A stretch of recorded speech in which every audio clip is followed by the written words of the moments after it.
अस्सलाम वालेकुम संगियो, क्या हाल चाल है और सब मौजें चो।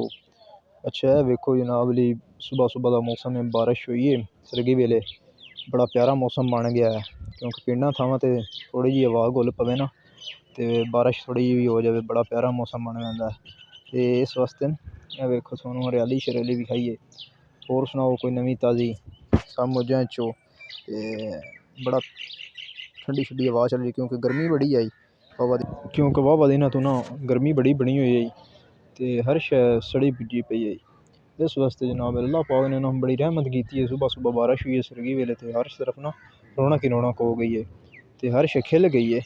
तो यह वेखो जनाब ली सुबह सुबह उठे हाँ, आख्या चलिए जट बाहर चलिए रौनक मेला ला आइए, फिर टुर आइए, नाले फितरत में इंजॉय करिए, खेतें चलिए क्योंकि जो बंदा पिंडा थावां ते होए ना बाहर निकले टुरे फिरे मौजां थोड़ा इंजॉय करे फितरत नूं। बेसिकली यही चीज़ होंदी है कि बंदा खुद इंजॉय करे, लुत्फअंदोज़ होवे फितरत तो रौनक मेला लाए। यह वेखो ज़रा जनाब ली हर तरफ हरियाली हरियाली है पिंडा थावां ते, बड़ा VIP माहौल है, खूबसूरती है।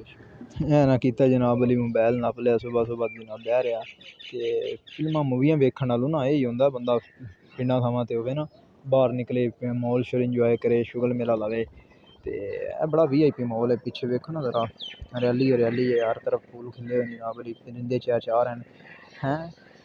बारिश होवे तो फिर हर तरफ खुशी खुशी हो जाती है। और कोई दसो नवीं शवीं सुनाओ सानू भी पंजाबी कमेंट शमेंट अल्लाह दे बंदे कीते करो, सानू पंजाबी सानू तुसी भी पंजाबी सिखाओ तो पंजाबी गल्लां कीतियां करो। शुगल मेला लाया है।